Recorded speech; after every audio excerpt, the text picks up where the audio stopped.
So David's 2010 Nissan 370Z came to us all the way from Missouri, so the Midwest of the United States. So this car was on the original supercharger setup that came with the water to air setup. I'll go through and show you the differences between the water to air setup and when going to the V1 air to air setup, and what you get and what you gain off of switching up to that upgrade.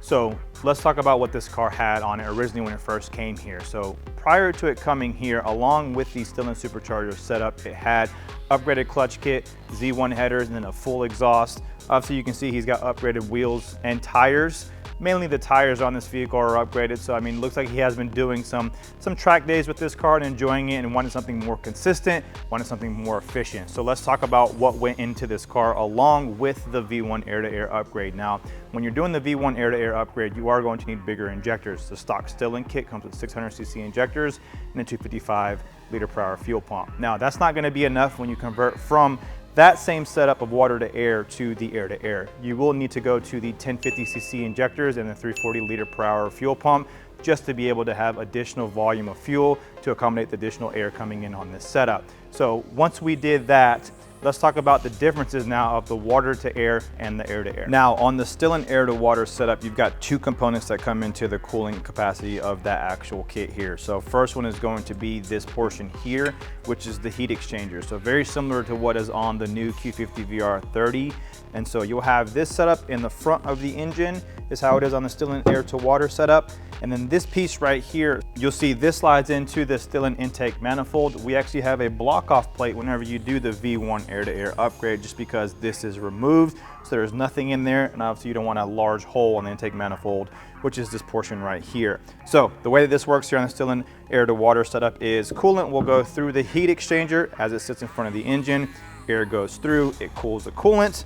The cooler coolant will go through this heat exchanger setup, through the intercooler, through the intake manifold. As air comes into the intake manifold, obviously the hot air will be absorbed by the coolant and obviously have cold air go inside the actual engine itself, and the hot coolant will go back out through the heat exchanger. Now, when you're going to the V1 air-to-air setup, you get rid of these two components, and then you have the intercooler. This is gonna be a V2 air-to-air intercooler, just to give you some reference as to the differences.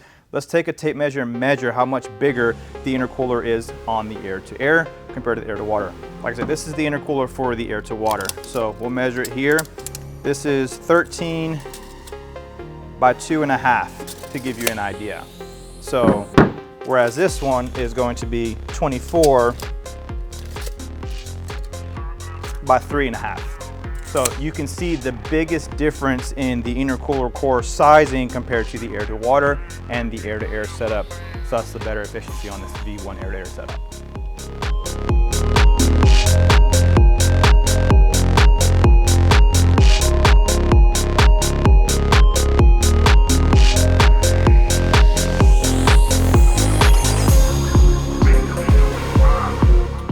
All right, now that we discussed the differences between the V1 air-to-air and the air-to-water from Stillen, let's discuss what type of power this vehicle put down after doing the conversion to the air-to-air setup. Typically, the Stillen to air-to-water setup does around the 380 to 400 wheel on 93 pump gas from what we've seen. Now, like I said, this vehicle did keep the same blower, same bracket, intake manifold is the same. We just convert everything to the V1 air-to-air upgrade along with the bigger injectors and the fuel pump. So same pulley as well too. The only difference that we did on this setup is the stillen air-to-water comes with the actual intake filter, which does have a high failure rate in regards to collapsing as you get higher in boost. So we took that off. Client wanted to go with turbo guard, so we are going to make more boost on this setup. So what kind of power does this vehicle put down? On 93 octane, this vehicle put down 555 wheel and 379 foot-pounds of torque at just over 12 PSI. So that is really good power on this vehicle for pump gas. Another big thing that we did on this vehicle that we're seeing a lot of failures come through are the oil gallery gaskets. Please make sure to do an oil pressure test prior to doing any kind of boost on your vehicle.